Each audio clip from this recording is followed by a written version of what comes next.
bonjour. On commence. Ah ouais, On y va. Bonjour. L'idée, ça va être de passer du temps sur un certain nombre d'auteurs ou de textes que tu as montés, mais peut-être un peu avant les textes, essayer chronologiquement de reprendre une première date qui est 1972, qui est le Théâtre éclaté, et le premier spectacle que monte cette compagnie, je ne sais pas comment vous vous appeliez, compagnie, collectif peut-être.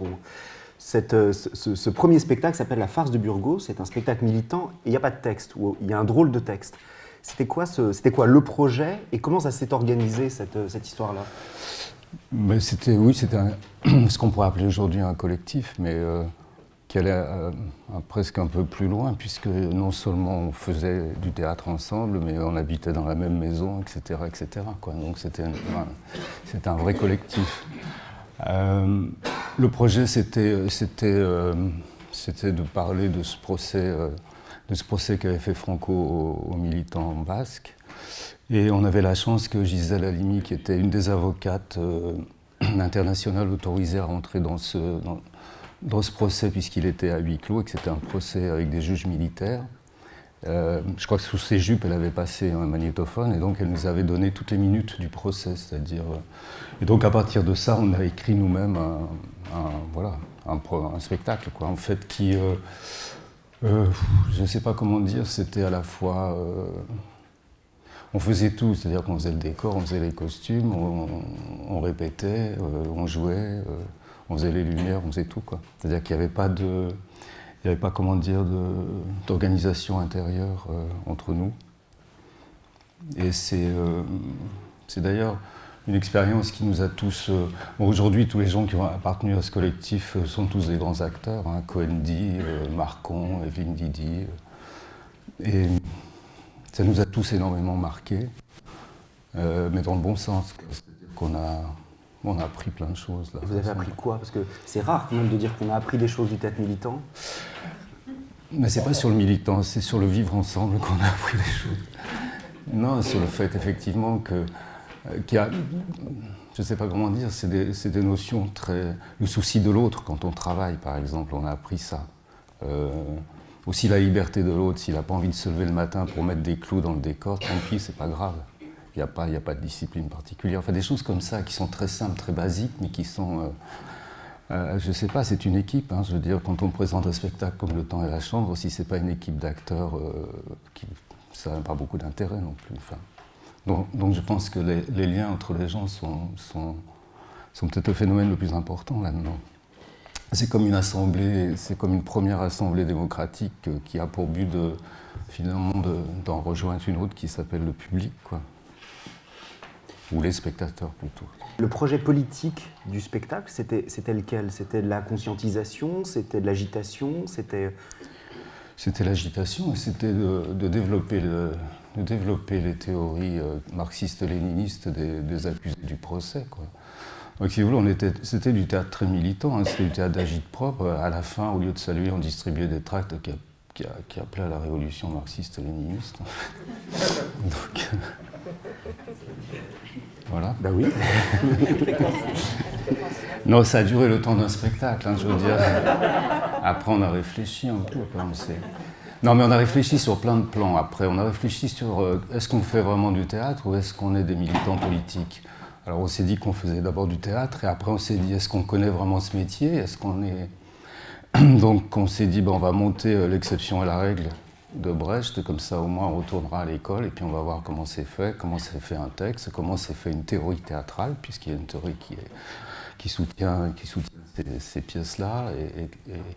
Et après, c'est poser le fonctionnement. C'était là, à mon avis, la chose la plus importante, c'est poser le fonctionnement de la hiérarchie entre nous. C'est-à-dire qu'il y en a qui voulaient plus qu'être acteurs, d'autres qui ne voulaient plus je sais pas, construire les décors, etc. Et donc on a mis beaucoup de temps, on a mis 2 mois à réfléchir là-dessus au moins, et puis finalement, il y en a qui sont redevenus acteurs, et donc moi je suis devenu metteur en scène. Alors je sais pas, j'étais sûrement le plus mauvais acteur du groupe, ça doit être pour ça, mais en même temps c'est peut-être moi qui parlais le plus. Pendant qu'on répétait, je sais pas. Enfin, en tout cas, voilà. Mais pour moi, c'est très important parce que c'est... voilà, j'ai pas choisi d'être metteur en scène. J'avais un tout autre parcours, je suis un historien d'art au départ, c'est pas du tout... le théâtre, ça vient très tard chez moi et j'ai été légitimé une fois pour toutes. Donc j'ai plus peur d'être metteur en scène, j'ai jamais eu peur d'ailleurs, que ce soit la Comédie Française ou n'importe où. Une fois, à partir du moment où on m'a légitimé une seule part, et que ce sont les autres qui m'ont légitimé, il n'y a pas de problème. Peut-être juste un dernier mot sur le théâtre éclaté. Le nom de théâtre éclaté, c'est une allusion, un hommage à Gatti, c'est ça? Oui, je crois que c'était un texte qu'il avait dû écrire dans, je ne sais plus, je ne pourrais pas dire le livre, et on avait rencontré Armand et il nous avait dit justement, on parlait de ça, donc du théâtre éclaté dans les formes, éclaté dans les lieux. Donc on avait mis ça en pratique, c'est-à-dire, c'est vrai que la forme du procès de Burgos, c'était à la fois, ça piquait sur le bread and puppet, ça prenait plein d'allures, et en fait aussi éclaté dans les lieux, c'est-à-dire qu'on était capable de jouer aussi bien dans un foyer Sonacotra que dans la rue, que dans un théâtre. Voilà. Et alors il y a un deuxième nom propre qui est important, c'est Brecht, puisque tu dis que vous sortez de ce théâtre militant par Brecht, par l'exception à la règle. Je crois qu'Homme pour Homme avait été un spectacle très important pour toi quelques années avant, à Saint-Étienne. Qu'est-ce que vous retenez de Brecht? Parce qu'on ne peut pas dire par la suite que ton théâtre puisse être dit brechtien, ou que ta pratique, ou peut-être que si d'ailleurs. Mais qu'est-ce que toi tu retiens de cette épreuve, ou de ce passage par Brecht? Qu'est-ce que vous en retenez, ou qu'est-ce que vous abandonnez? Qu'est-ce qui vous paraît à ce moment-là obsolète, ou digne d'être poursuivi ou approfondi? Non, ce qui nous a passionnés au moment, à ce moment-là, c'était justement de faire passer le côté militant qu'on avait, qui était essentiellement déclaratif, de le faire passer dans une forme. C'est-à-dire de trouver l'auteur qui, lui, avait théorisé, mais en plus avait trouvé la forme de ses théories. Enfin, donc c'était ce passage-là qui nous intéressait. Après, je veux dire, on est passé à toute autre chose. Moi, je suis passé à toute autre chose. Et par exemple, Bond est un anti-brechtien, contrairement à ce qu'on dit beaucoup, quoi. Mais dans le bon sens du terme, d'ailleurs. C'est-à-dire avec un profond respect, mais un dépassement total de la théorie brechtienne, quoi. C'est un peu mon cas aussi, je veux dire. Je suis allé voir l'autre jour Arthur Huy à la Comédie Française et je trouve que l'idéologie qui marque cette pièce marque aussi la forme. Et je trouve ça, voilà, je trouve que ça fait son temps. Oui, c'est ça. Il y a quelque chose d'obsolète ou de. Sur cette époque-là, vous êtes à Annecy, le théâtre éclaté. C'est plutôt rock'n'roll avec la mairie à l'époque. Ça permet peut-être de dire 2-3 mots sur le rapport au monde politique que vous tissez à cette époque-là et que tu vas retrouver par ailleurs puisque tu dirigeras des lieux et notamment un théâtre national. Comment est vécue la présence du théâtre éclaté à Annecy par la municipalité et comment ça se négocie et comment toi tu penses ta place d'artiste par rapport au pouvoir politique? C'est-à-dire qu'ils n'ont pas.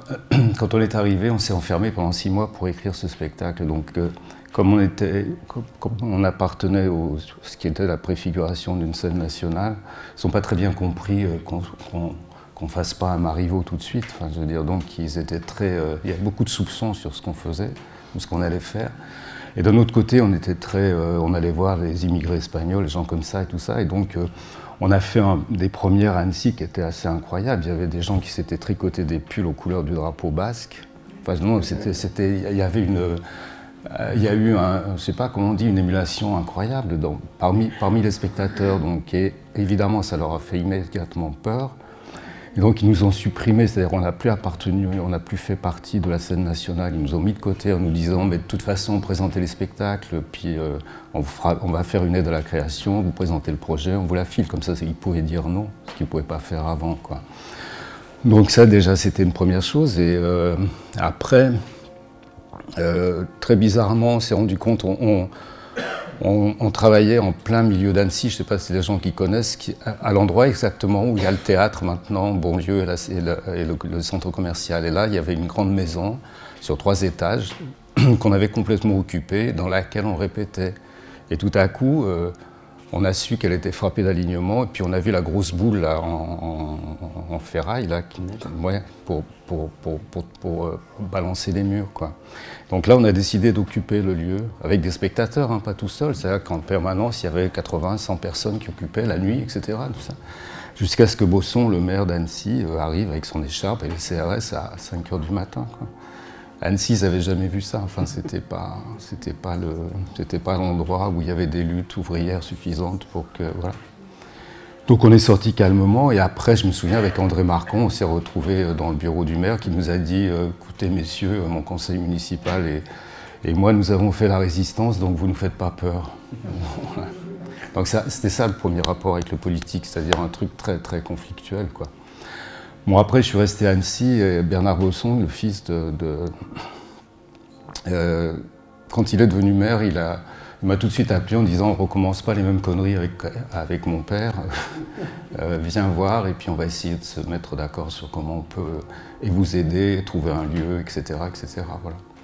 Et donc le théâtre éclatait tout à coup. Entre-temps, je leur avais écrit en leur disant, parce qu'on avait fait beaucoup de choses, on avait joué beaucoup partout, on avait été au Festival de Nancy, on avait été sélectionné au Festival des Nations à la Sorbonne, enfin je veux dire, on avait fait énormément de choses, quoi. Et donc moi je leur avais envoyé un mot en leur disant, mais chaque fois, regardez bien, c'est marqué théâtre éclaté d'Annecy, donc nous sommes les premiers ambassadeurs de votre ville, donc arrêtez de nous prendre pour des gauchistes ou pour je sais pas quoi, ça va, enfin c'est pas aussi simple que ça. Donc voilà, et après, je veux dire, à Annecy, c'était plutôt... le théâtre éclaté devenu pas une institution, mais une chose importante, enfin importante, ouais. Mais dans la région Rhône-Alpes aussi, enfin je veux dire, il y a beaucoup de gens qui nous ont aidés, journalistes comme Jean-Jacques Léran, enfin des gens qui nous ont énormément aidés. Alors après, évidemment, je me suis retrouvé directeur du Centre dramatique de Lyon, j'ai succédé à Savary, c'était très compliqué parce que c'est passé de 12 000 abonnés à 3 000.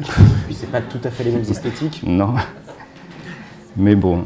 Et on a fait 3 ans, et au bout de 3 ans, c'était une municipalité qui n'arrêtait pas de me demander si je pouvais lui laisser la salle pour faire un concert avec Nicoletta ou avec d'autres gens et tout ça. Et au bout d'un moment, j'en ai eu marre et je me suis engueulé avec Michel Noir, qui était le maire de l'époque, et je lui ai dit que je ne comprenais même pas quelle était la machine qu'il y avait derrière lui pour qu'il soit à cette place, parce qu'il me semblait tellement inintelligent, quoi. Donc évidemment, on s'est fait virer. Et lui a fini en tôle. Et lui a fini en tôle. Oui, mais c'est vrai. Oui. Ouais, c'est vrai. Puis après, il a écrit des pièces en se prenant pour Tchekhov. Ouais. Et à ce moment-là, je veux dire, heureusement au ministère, il y avait des gens qui nous connaissaient parfaitement, et on a réussi à partir de Lyon avec le titre de centre dramatique et la subvention, et puis de retrouver le maire d'Annecy et celui de Chambéry, qui était socialiste, et de refaire un centre dramatique qui s'appelait le Centre dramatique de Savoie, entre Annecy et Chambéry, avec les 2 scènes nationales qu'il y avait. Donc que moi j'ai dirigé pendant 3-4 ans, et qu'André Henguel a pris ma place après. Je crois que ça a duré encore 7-8 ans. Et à ce moment-là, on m'a demandé si je voulais, parce que je n'ai jamais été candidat, on m'a demandé si je voulais diriger le Théâtre National de la Colline. Et quand on m'a demandé, j'ai dit non, parce que je trouve que c'est un théâtre qui est dirigé comme un théâtre privé. Et là, à ce moment-là, le type qui était en face, qui était un brillant énarque, m'a dit mais si on vous demande, c'est pour en refaire un théâtre public. Alors j'ai dit bah d'accord. Je reviens à Annecy. À Annecy, tu rencontres, je crois que c'est à Annecy que se fait la rencontre, un auteur qui va être très très important pour toute la suite de ton parcours, qui est Michel Vinavert. Michel Vinavert, tu le découvres d'abord par ses textes ou ses pièces, ou humainement. Et qu'est-ce qui te frappe quand tu fais cette rencontre-là, dans cette œuvre? Non, c'est les gens qui dirigeaient la préfiguration de la scène nationale qui nous disent il y a un auteur ici, c'est l'ancien PDG de Gillette, parce qu'il venait de partir à Paris, et il vient d'écrire une pièce qui s'appelle La demande d'emploi, il voudrait que vous la lisiez, et moi je connaissais le nom, quoi. Et donc en plus on habitait collectivement dans un village à côté d'Annecy où lui avait sa maison de famille. Et donc on lit La demande d'emploi, et à tous ça nous fait, je veux dire, c'est une pièce qui nous fait profondément, je ne sais pas comment dire, rigoler. Enfin, je veux dire, moi, les problèmes d'emploi d'un cadre, on n'en avait rien à foutre quand même. Donc il vient, et très gentiment, enfin je veux dire en étant poli, mais à moitié, quoi. On lui dit que bon, il faudrait peut-être qu'il pense à écrire autrement, qu'il fasse autre chose. Bon, voilà. C'était à la fois sympathique mais tendu, et puis Et puis on était foutus à la porte là, de cette maison qu'on habitait tous ensemble, et tout à coup il dit mais vous savez, moi ma maison est inoccupée, donc le bas de la maison, si vous voulez, je vous le laisse. Et je ne sais pas pourquoi, mais c'est moi qui ai hérité du bas de la maison de Michel. Et donc j'y suis resté au moins 4-5 ans. Et entre-temps, alors on s'est revus, on a discuté. Moi je passais quand ses enfants venaient en vacances, je passais les vacances avec eux, etc. Et là tout à coup, on s'est... Bon, depuis j'ai relu, enfin j'avais relu et tout ça, et on s'est mis d'accord pour qu'il écrive une pièce que je monte, et c'était Les Travaux et les Jours. Et à partir de là, je veux dire, je sais pas comment dire, maintenant c'est un ami, mais c'est un compagnonnage qui, moi, j'ai tout appris avec Michel. J'ai appris à lire, je pense. Je crois que je ne savais pas lire les textes. C'est-à-dire concrètement J'ai appris à lire. Je sais pas, pour moi, la lecture était une tâche aveugle.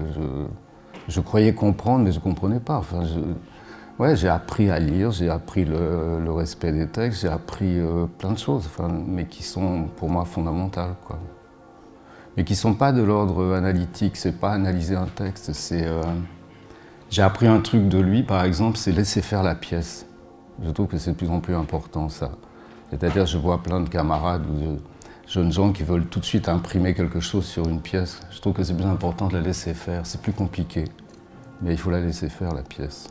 Quand à Bond, on lui demandait, quand j'arrêtais pas de dire à Édouard, je comprends rien, là, pourquoi c'est comme ça, il me disait, oh, la pièce dit que c'est comme ça. Et je trouve que c'est très important, ça. Parce qu'il y a toujours une... J'ai appris avec Michel une chose que je trouve insupportable au théâtre, c'est la manière dont certaines personnes, metteurs en scène, je ne sais pas, sont en surplomb par rapport à un texte.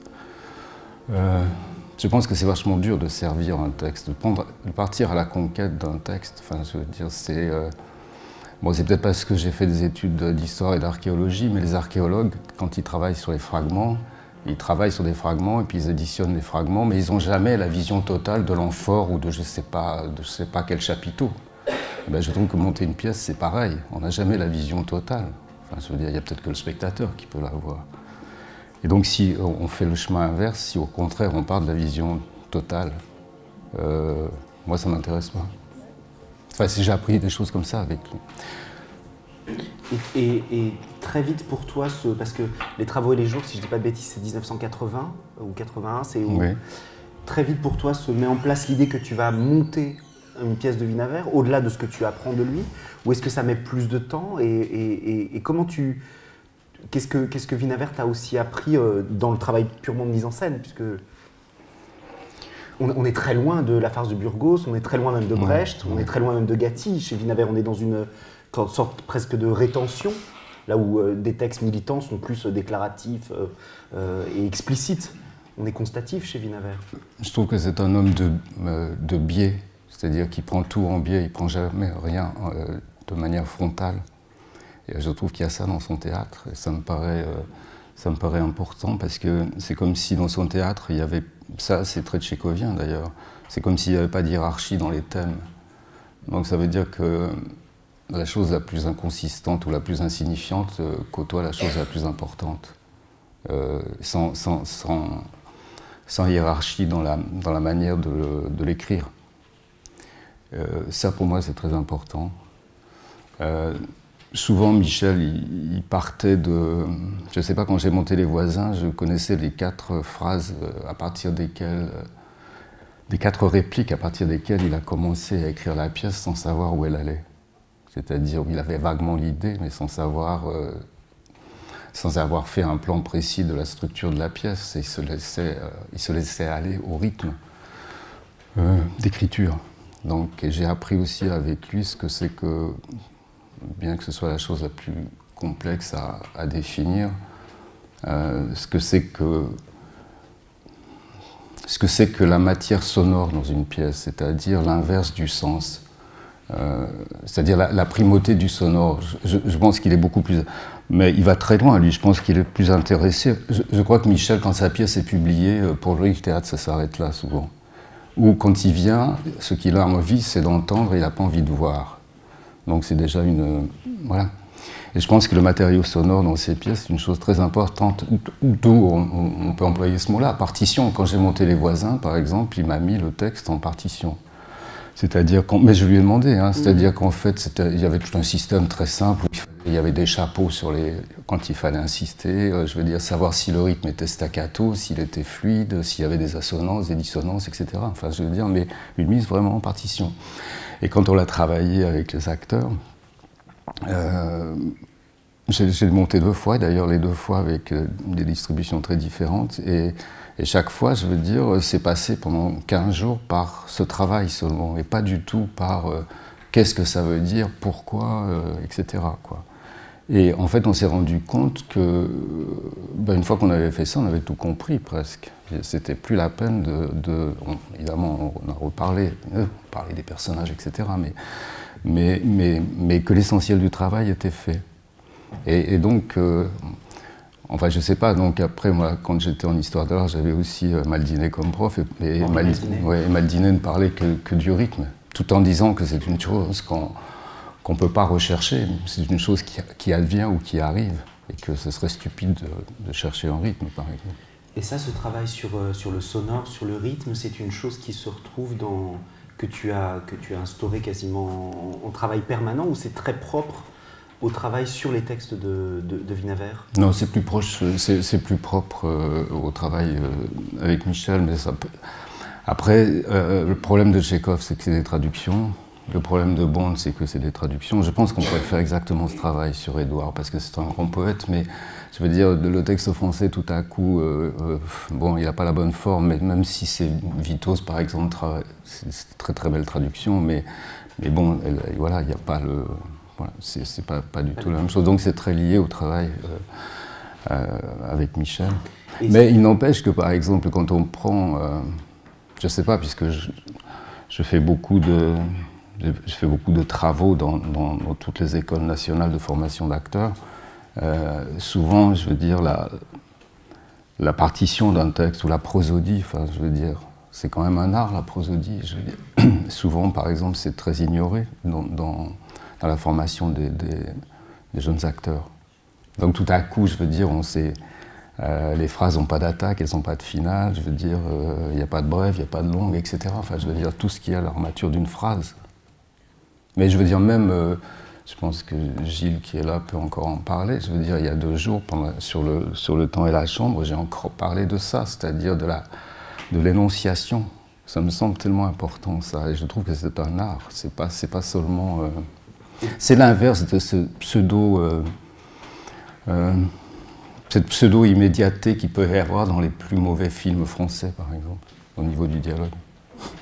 Oui, le théâtre est le lieu d'une médiation. Mais ça veut dire que tu diriges beaucoup à l'oreille?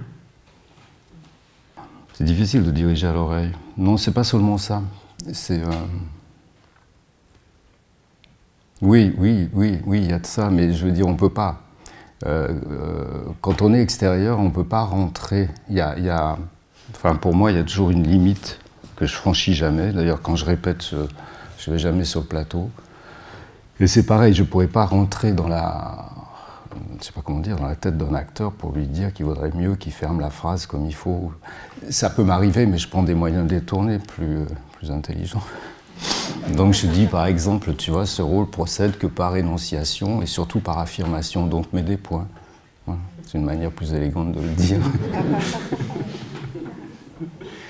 Mais je pense que c'est très important, ça. Mais par exemple, alors pour essayer de comprendre concrètement, avec Vinaver, donc le travail se fait beaucoup sur le sonore, sur l'espace arrive à quel moment, et les corps dans l'espace arrivent à quel moment? Ils arrivent tardivement dans le travail de création, ou toi tu le penses très en amont? Non, je pense très en amont, aussi bien la dramaturgie que... Enfin, la dramaturgie, la scéno, etc., tout ça, les costumes. Tout ce qui est avant, c'est un travail préparatoire qui prend peut-être même 1 année, je ne sais pas, mais qui est très, très... dans tous les détails vraiment.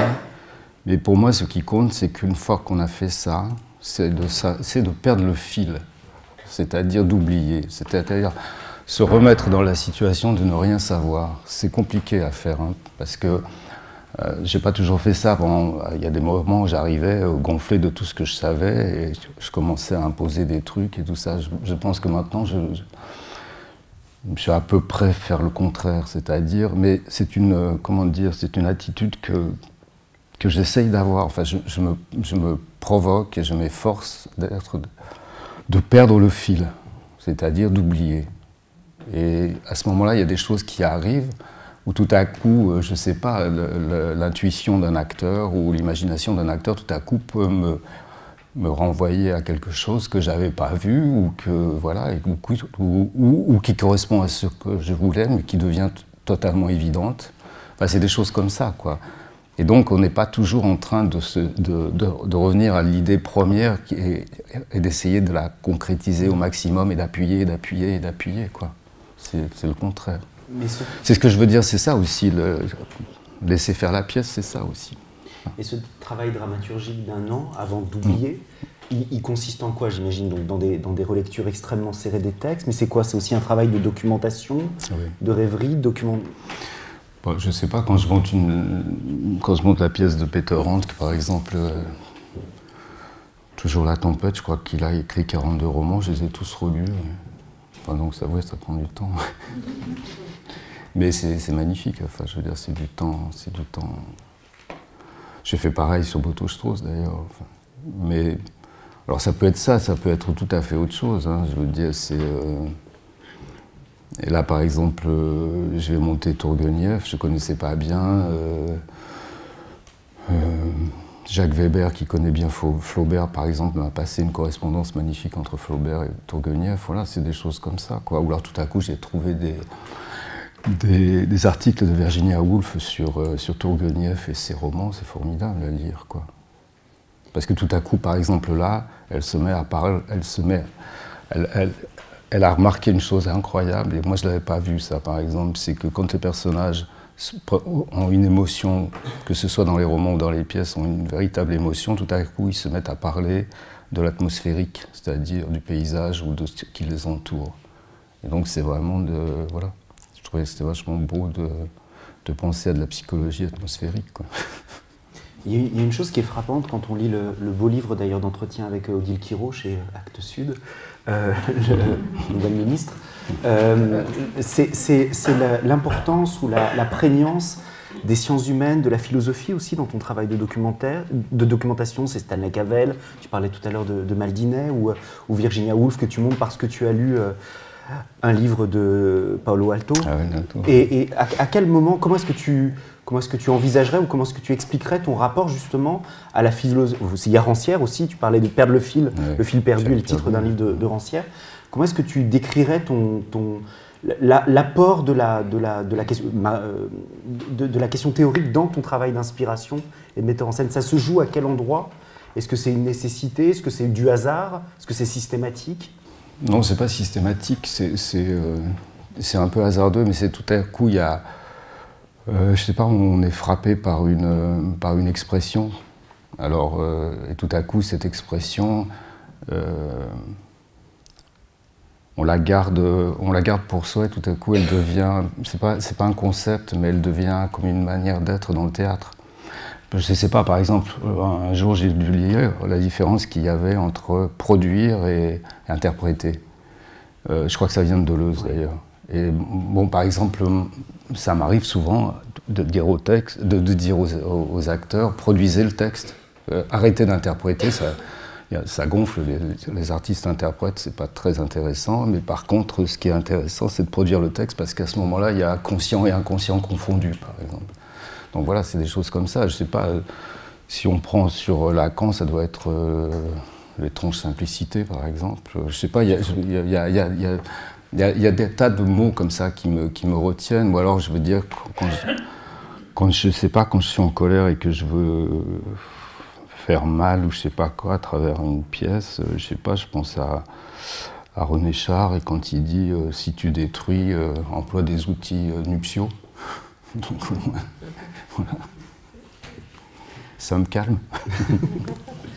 Je reviens à non, mais c'est très important ces choses-là, mais c'est très fragmentaire. Enfin, je veux dire, c'est comme un travail d'amateur qui je sais pas,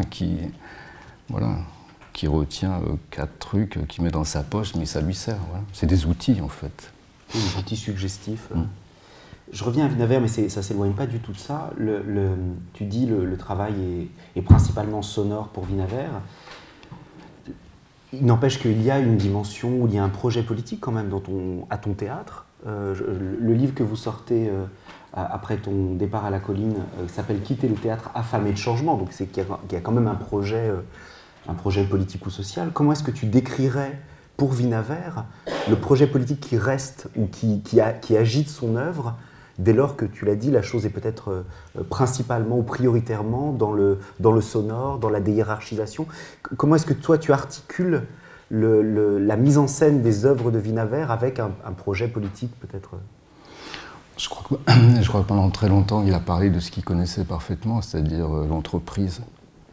Mais il en a parlé d'une manière que je trouve plutôt pertinente, c'est-à-dire qu'il en a parlé toujours, non pas justement sur la hiérarchie extérieure de l'entreprise ou intérieure, mais sur les liens entre les gens, que ce soit des liens, alors là, hiérarchiques pour le coup, ou pas, mais c'est un territoire qu'il connaissait parfaitement, donc il pouvait en parler. Alors, je veux dire, c'est toujours je ne sais pas comment dire, c'est du théâtre mineur, c'est en mineur, et donc pour moi c'est essentiel, c'est-à-dire que c'est pas, il n'y a pas de il n'y a pas de volonté déclarative dedans, de changer quoi que ce soit ou tout, mais je pense que le déplacement qu'il souhaite du spectateur pendant une représentation d'une de ses pièces, c'est minuscule. C'est pour ça que je disais que c'était un homme de biais, il affronte jamais. C'est le contraire de Bond, hein, d'ailleurs. Oui, c'est ce que j'ai d'ailleurs, il faudrait. Oui. C'est le contraire d'Edouard, totalement. Mais je pense que ça résonne aussi d'une certaine manière, mais que c'est un homme qui s'est toujours méfié de tout ce qui est déclaration idéologique. Ça ne veut pas dire qu'il l'est pas, hein, je veux dire. Lui s'est beaucoup amusé hein, quand il était chez Gillette. Je veux dire, il aura même produit un texte de 200 pages sur la lame de rasoir comme image de mort, quand même. C'est quand il voulait se faire virer. Mais bon, là, son aventure lui-même est une aventure incroyable. Je veux dire, il a quand même...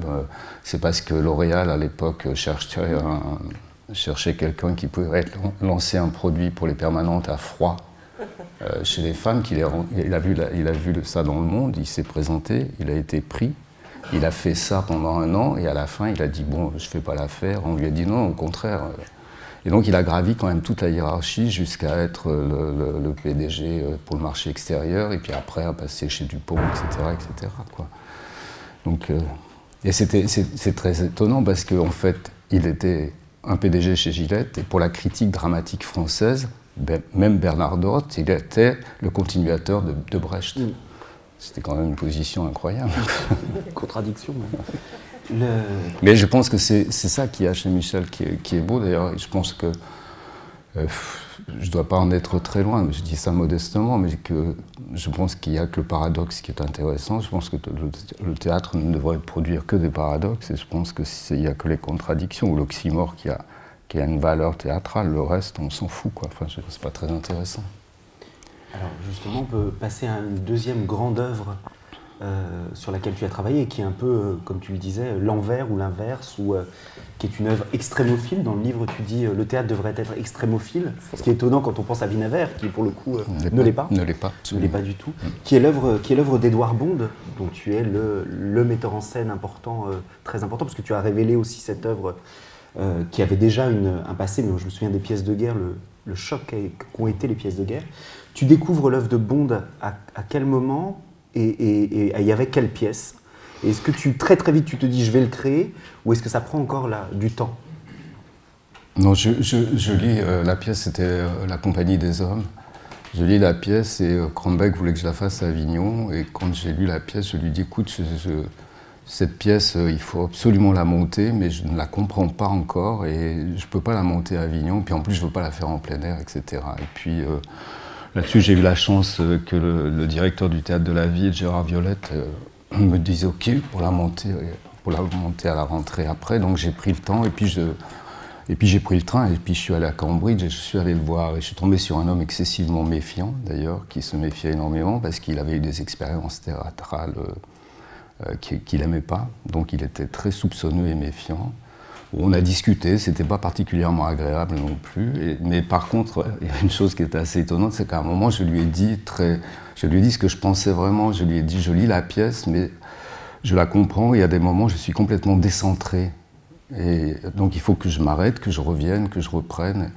Et alors là, il s'est marré. Bon, puis on est parti, et 15 jours après, chez moi, j'ai reçu un texte qui s'appelait The Center, donc le centre. Et il y avait 15 pages. Dans laquelle il m'expliquait exactement quelle était sa dramaturgie, c'est-à-dire pas comment il écrivait, mais en tout cas comment il fallait comprendre qu'il écrivait, quoi. Et évidemment, ça m'a servi énormément, quoi. Donc j'ai commencé par La Compagnie des Hommes. Et après, tout de suite après, on a monté les pièces de guerre. Et bon, à l'époque, je le connaissais mal sur les pièces de guerre. Il est venu à Avignon, et puis après, disons que toutes les pièces que j'ai montées à la Colline, après, ça a été vraiment un travail très commun avec lui, où on échangeait sans arrêt, tous les soirs même, des questions, des réponses. Et il était devenu l'auteur fétiche à la Colline, enfin, je veux dire, parce qu'il dépassait l'histoire du théâtre, enfin, je veux dire, il faisait des rencontres avec le public, etc., il allait dans les classes. Et qu'est-ce qui te frappe à la première ou à la deuxième, ou dans les lectures que tu fais de Bond à l'époque? Qu'est-ce que tu trouves dans cette œuvre que tu ne trouvais pas ailleurs, au-delà du fait que tu dis je ne sais pas comment la monter dans un premier temps, mais qu'est-ce qui fait que cette œuvre devient aussi importante à l'intérieur même de ton... Au départ, c'est plutôt un dépaysement, quoi. C'est-à-dire qu'en fait, puisque c'est des situations extrêmes, en général, ces situations extrêmes, je ne les connais pas. Et en plus, elles se passent dans des lieux qui sont soit des terrains vagues, soit des choses comme ça, quoi. Et donc des non-lieux, c'est-à-dire que si je monte Vinavert, pardon, et que ça se passe dans un bureau, ça va, je sais ce que c'est qu'un bureau en gros, quoi. Mais par contre, les territoires dans lesquels c'est comme la terre vague de Bond, dans laquelle il situe la plupart de ses pièces, je ne connais pas ça. Donc pour moi, c'est d'abord l'objet d'un dépaysement, et après, c'est qu'est-ce que c'est une situation extrême, je ne connais pas non plus. Enfin, je veux dire, je suis né après la guerre, je veux dire... mais en plus, la situation extrême, qu'est-ce que c'est? C'est-à-dire, c'est une... Comment dire ça? En fait, je ne sais pas, je peux vous prendre le temps de raconter l'histoire de Palerme. Je veux dire, quand Édouard était à Palerme, dans une université où il y avait un stage avec des universitaires et des acteurs, c'était pendant la guerre froide. Et à ce moment-là, il y avait toutes les fusées qui étaient dirigées du côté du bloc de l'Est. Et donc, c'était un moment assez tendu. Et il a, un jour en improvisation, il a proposé aux stagiaires, qui n'étaient pas seulement des acteurs universitaires aussi, en gros, c'était l'improvisation, c'était, voilà, le pays est en guerre, c'est une guerre civile, il y a la famine, parce qu'il n'y a plus de vivres, et donc l'armée donne l'ordre à chaque soldat de retourner dans la rue où il habite. Deuxième obligation, il ne peut pas faire autrement, ça c'est sûr. Et deuxième obligation, dans la rue où il habite, il ne reste plus que sa famille, c'est-à-dire son père, sa mère, et deux vieux voisins qu'il connaît très bien, avec qui, quand il était enfant, etc. Et donc il a proposé ça comme improvisation au groupe qui était là. Et je crois qu'ils étaient 15 ou 17, et les 17 ont choisi, donc puisqu'il y a une bouche à éliminer, ça en fait une de moins à nourrir, les 15 ou 17 ont choisi d'éliminer ou leur père et leur mère et pas les voisins. Et donc pour lui, c'est resté une image totalement... pour lui, il a compris quelque chose là, à cet endroit-là. Donc, c'était bien une situation extrême et dans laquelle les gens qui avaient, qui avaient fait l'improvisation avaient choisi. Ils avaient choisi, alors qu'en fait, ils étaient dans une situation dont ils ne connaissaient pas avant ou après ils n'avaient pas la carte de connaissance de cette situation-là, puisque c'est une situation extrême imposée par l'autorité ou par la terreur ou par ce que vous voulez. Et donc les gens, en général, quand ils sont dans cette situation, enfin, en tout cas dans les pièces, hein, je parle pas en réalité, hein, dans les pièces, les personnages, quand ils sont dans cette situation, pratiquent des choix, et ces choix sont en fait lié après à ce qu'on a pu appeler, en travaillant avec lui, ce que lui appelle surtout un impératif catégorique à être humain. Alors, il n'est pas tellement kantien, mais en l'occurrence, il emploie ce mot-là.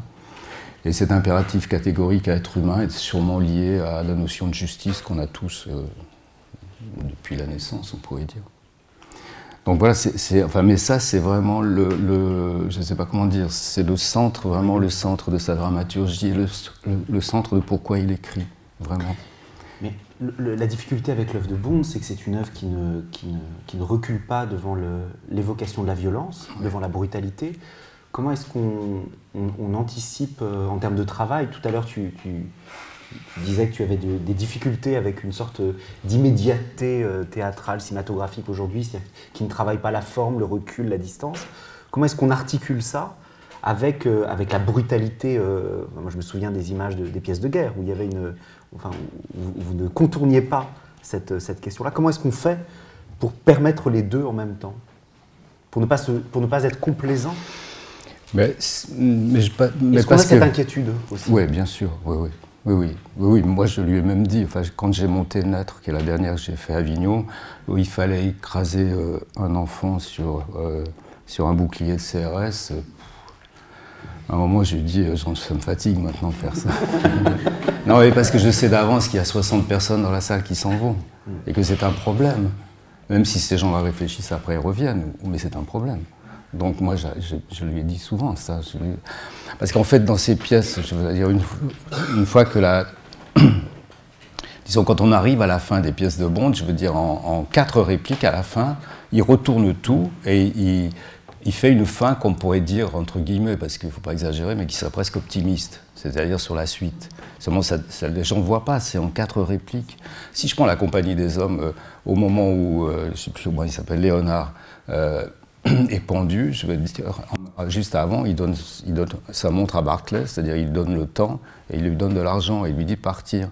Donc je veux dire, il y en a un qui s'en sort. Enfin voilà, c'est toujours comme ça. Seulement, moi, tous les gens me disaient, c'est dommage que ça finisse comme ça, la pièce. Hein, ils ne voyaient pas ça, le temps. Donc, j'ai toujours dit qu'il finissait mal, ces pièces. Il est d'accord, d'ailleurs, mais il me dit qu'il ne sait pas faire autrement. Parce qu'il n'est pas brechtien, justement. C'est parce qu'il n'a pas, avant de commencer, la fin. Oui, c'est pas l'épilogue dans La Bonne Âme. Non, il ne sait pas quand il l'écrit. C'est ça qui est intéressant, d'ailleurs, avec lui. Je ne sais plus de quoi on parlait. On parlait de la représentation de la violence. Ah oui. Est-ce que l'inquiétude qu'il y a à la représenter, est-ce qu'il y a des choses que, par exemple, tu t'interdis? Il y a des images que tu ne veux pas voir, que tu ne veux pas produire? Non, mais je crois que lui-même, déjà, il fait très attention. Quand on a monté Café, par exemple, si vous voulez, les soldats qui sont en charge enfin, c'est l'histoire de Babillard, en fait, les soldats qui ont en charge de tuer les gens qui passent derrière, qui passent sur la, comment on appelle ça, sur la colline qui est en face. Je veux dire, ils les descendent et les gens tombent directement, c'est une fosse naturelle, c'est Babillard, enfin c'est un truc historique connu. Donc il prend le temps de faire en sorte qu'on ne voit que les soldats. On ne voit pas ceux qui tirent, donc on ne voit pas les victimes, et on voit que les soldats. Et ce qu'on a à voir à ce moment. Alors évidemment, ils tirent, ils ont des kalachnikovs, ils ont des tout, ils font des. Ouais, ça n'arrête pas. Il y avait des gens qui partaient à cause du bruit. Bon, mais je veux dire, où c'est intelligent, c'est que si on avait. La pièce s'appelait Café, et ce qu'on voyait, parce qu'il tenait ça d'ailleurs d'une dame qui avait survécu à cette situation. Et cette dame avait été frappée par le fait que les soldats, après avoir accompli leur travail, buvaient une tasse de café, se faisaient du café, buvaient une tasse de café. Et elle disait que c'était la tragédie du XXe siècle, ça. C'est-à-dire qu'ils boivent du café, qu'ils ne se rendent pas compte, qu'ils n'analysent pas ce qu'ils venaient de faire, enfin en gros. Et donc, dans l'image, on voit que ça. Et ce qui est intéressant, c'est de voir les soldats tirer sur les gens comme nous quand on va à la fête foraine et on tire sur les cibles, les pipes et qu'on gagne, je sais pas quoi, un lapin ou j'en sais rien. et de ne voir que ça et de ne pas voir les victimes et de ne pas les voir baigner dans leur sang. Et je pense que si par exemple la pièce était appelée sang et pas café et qu'on ait vu les victimes baigner dans leur sang, ça c'était une saloperie, ça c'était de la violence. Et tout le monde aurait été d'accord par contre sur cette image-là. Je pense que cette image-là, contrairement à ce qu'on dit, parce que moi je peux me poser des questions sur la violence, mais là à ce moment-là j'ai envie d'interroger le spectateur sur le consensus de ça. Et je suis persuadé que si la pièce était appelée sang, ça marchait, personne n'aurait rien dit. Là, elle s'appelait Café, et c'était en fait une démonstration sur comment la violence s'exerce. C'était pas un truc sur la violence, quoi. Comment ça se passe? Donc ça veut dire qu'en tout cas, lui-même, il a énormément réfléchi. C'est-à-dire qu'en fait, ça fait partie des lieux communs, ça, ou des images d'Épinal sur, bon, il est violent, oui, il est violent d'une certaine manière, mais ce qu'il démontre, c'est les mécanismes de la violence, c'est pas l'exécution de la violence. C'est-à-dire qu'il sait très bien, comme tout le monde ici, que dans la rue, c'est plus violent que sur un plateau. C'est pas la peine de faire semblant, quoi. Enfin, ça sert à rien. Le travail avec de répétition sur des textes comme ceux-là, comment il s'organise, puisque je ne doute pas que ce soit différent de Vinaver. Comment est-ce qu'on travaille avec des acteurs sur des partitions aussi brutales, même si effectivement elles ne jouent pas sur la spectacularité du crime, elles le contournent ou elles jouent avec, elles sont plus malines. Mais il consiste en quoi le travail, pour le coup, de metteur en scène sur ces œuvres-là avec les acteurs? D'essayer de trouver, en gros... C'est là que c'est intéressant d'ailleurs, parce que ça, scénographiquement, sur tous les plans, c'est de trouver tous les paramètres qui permettent justement d'essayer d'imaginer cette situation extrême et de se mettre à jouer avec. C'est-à-dire, finalement, après tout, c'est jamais qu'une fiction hein, pour les acteurs, c'est jamais qu'une fiction comme une autre. Enfin, sinon qu'effectivement, c'est une situation extrême et que c'est peut-être plus complexe parce qu'on ne peut pas faire appel à des situations qu'on aurait déjà traversées. Enfin, je veux dire, pour les acteurs en tout cas, peut-être ça leur permettrait de travailler autrement. Là, il faut y aller, quoi. Et puis regarder comment ça se fait. Non, mais c'est très compliqué. Hein, je veux dire, je me souviens, Elmos Nilou, un jour, je lui ai fait reprendre je ne sais combien de fois des scènes où il se traînait par terre et tout. Et à la fin, il m'a dit « Mais putain, tu m'en veux aujourd'hui? Qu'est-ce qu'il y a? Pourquoi tu me fais traîner comme ça ?» Il n'en pouvait plus, quoi. Mais bon, c'était... Voilà. Et il y a un long travail à la table sur le texte où vous commencez? Ah ouais, oui. Oui, mais là, en général, c'est-à-dire qu'avec Vitoz, on allait chez Édouard et on faisait la traduction plus ou moins avec lui. C'est-à-dire parce que comme il y a beaucoup de niveaux de langue à l'intérieur, c'était très important de savoir pourquoi il avait choisi cette expression plutôt qu'une autre, si c'était une expression usitée ou pas. Voilà, parce que souvent, par exemple, dans les pièces, les gens parlent une espèce de langue de prise unique. Enfin, comme je parle un peu maintenant sans intérêt, comme ça. Et puis tout à coup, quand ils commencent à rentrer dans la compréhension de la situation, ils deviennent presque poètes. C'est-à-dire qu'ils commencent à faire des métaphores. Bon, et donc il faut bien comprendre ces niveaux. Quand on ne les comprend pas, on mélange tout. Et puis finalement, on psychologise le texte alors qu'il ne l'est pas du tout, quoi. Donc c'est très... voilà, Et justement, c'est une question, cette question de la psychologie, parce que tu dis... Le travail avec les acteurs, c'est aussi de travailler sur des situations extrêmes. Comment est-ce que vous arrivez à éviter le piège de la réduction psychologique? Est-ce que c'est un piège d'abord? Est-ce qu'il arrive très vite dans le travail? Et comment est-ce qu'on l'empêche, cette chose-là? Bah, il n'y a pas que sur Bond, hein, même sur Boto-Strauss, mais il ne faut pas répondre. Il faut dire aux acteurs... Dans Boto-Strauss, il faut dire aux acteurs, vous êtes des particules, point, c'est tout, débrouillez-vous. Tu parles beaucoup aux acteurs? Ah, je sais, non, je crois pas.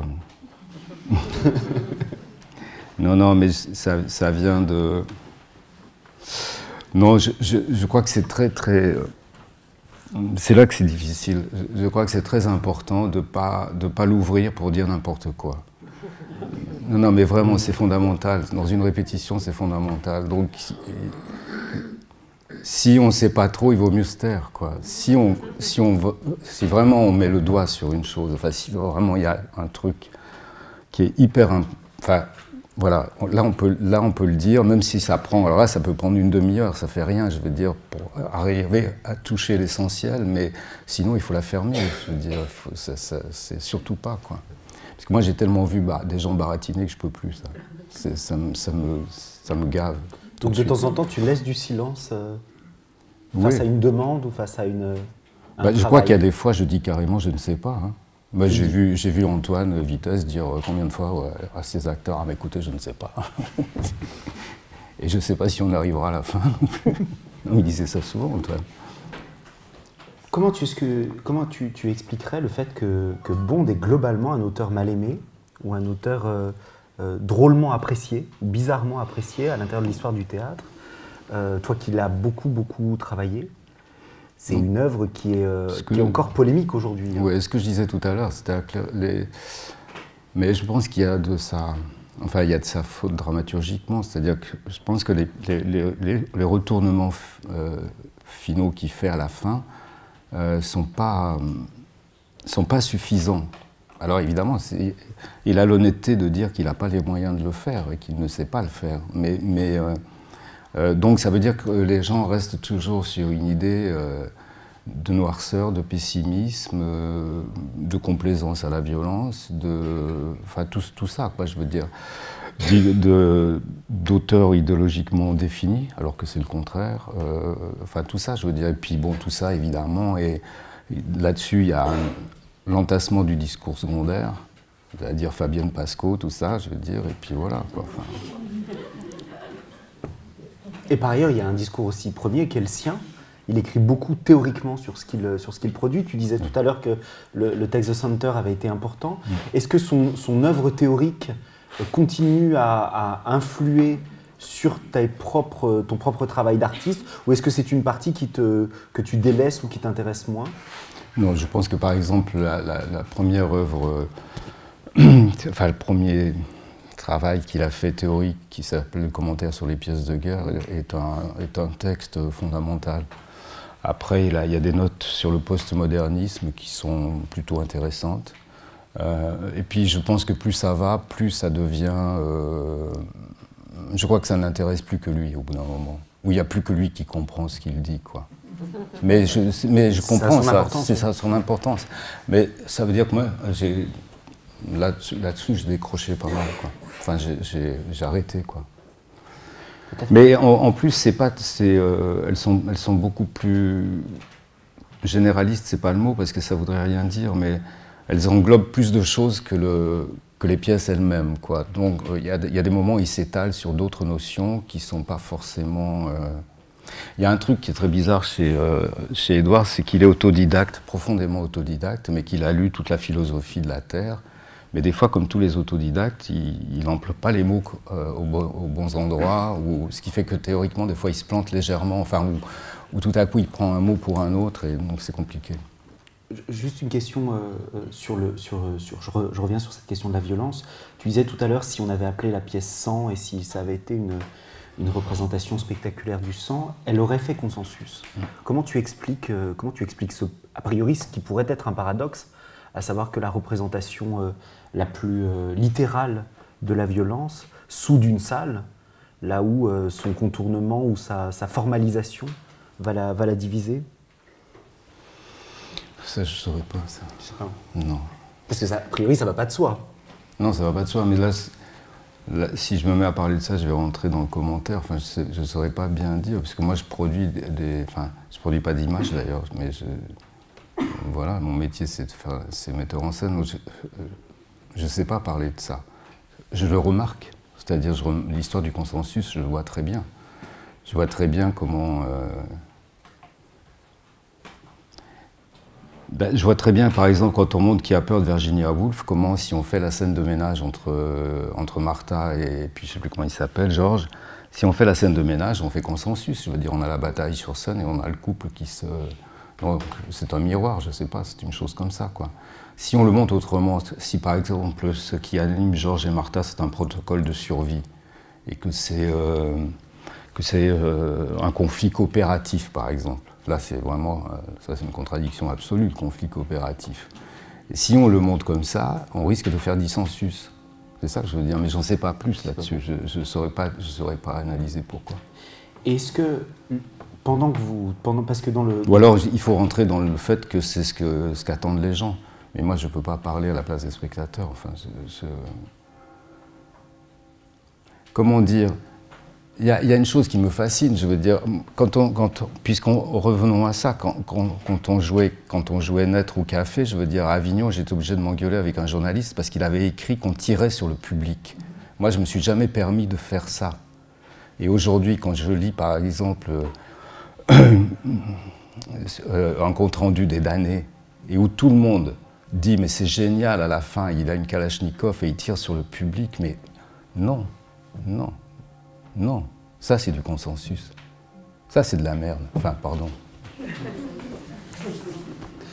Dans l'entretien avec Odile Quiraud, tu dis que tu penses tout le temps au spectateur, qu'il a la place centrale.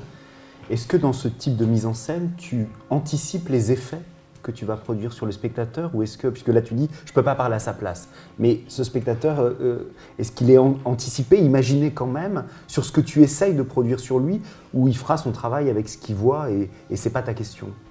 Non, quand je disais tout à l'heure, laisser faire la pièce, c'est ce souci-là aussi, c'est de ne pas imprimer forcément une...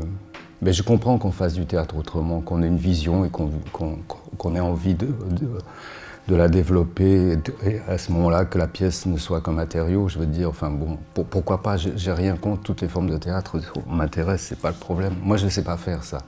Donc, voilà, c'est une drôle de chose de mettre en scène en perdant le fil, en laissant faire la pièce.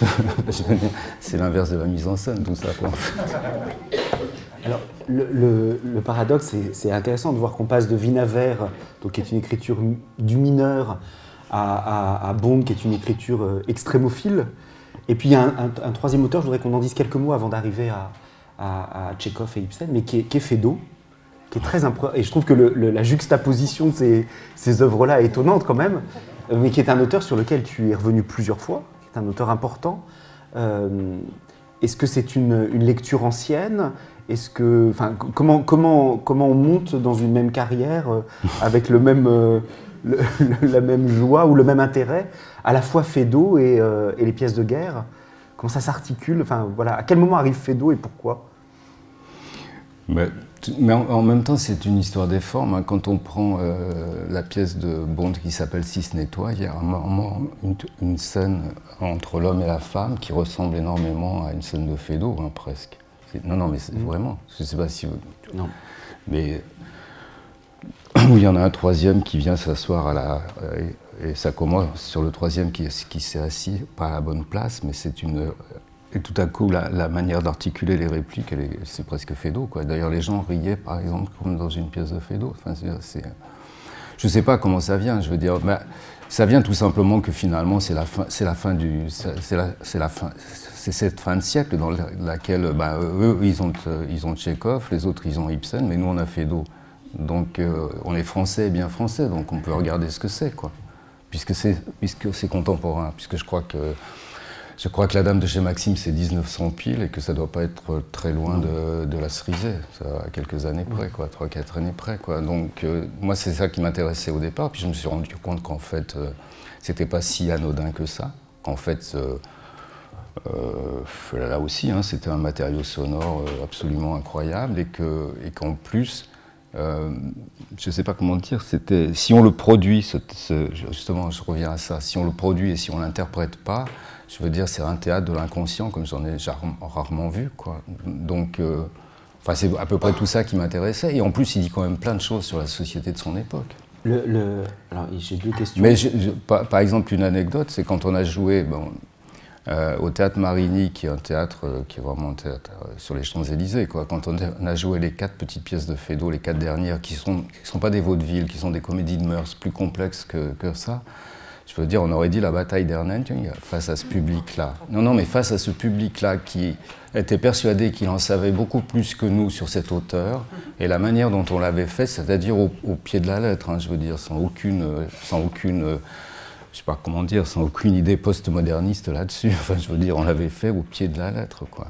Mais la manière dont c'était accueilli, Gilles, il est là, je veux dire, et quand il jouait par exemple avec Dominique Lassène, je les voyais tous les deux, mais des fois, parce que les gens riaient pas, ils regardaient ça de très haut. Puis au bout d'un moment, ils se marraient parce que bon, il y a des pots de chambre qui sont lancés en l'air, donc on peut rire, mais...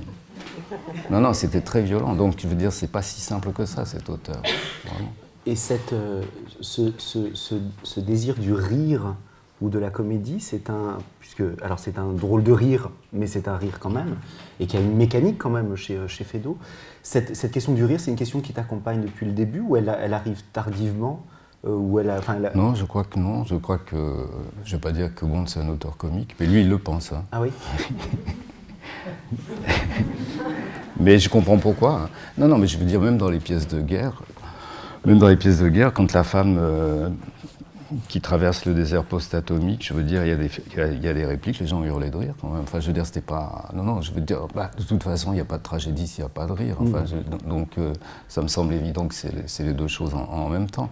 Vinaver, je veux dire, au moment de l'enterrement, quand ils sont tous les quatre, les voisins, comme les répliques sont entremêlées, je sais pas, il y en a un qui dit, il parle de la chienne qui vient d'enterrer, quand un être qui vous est cher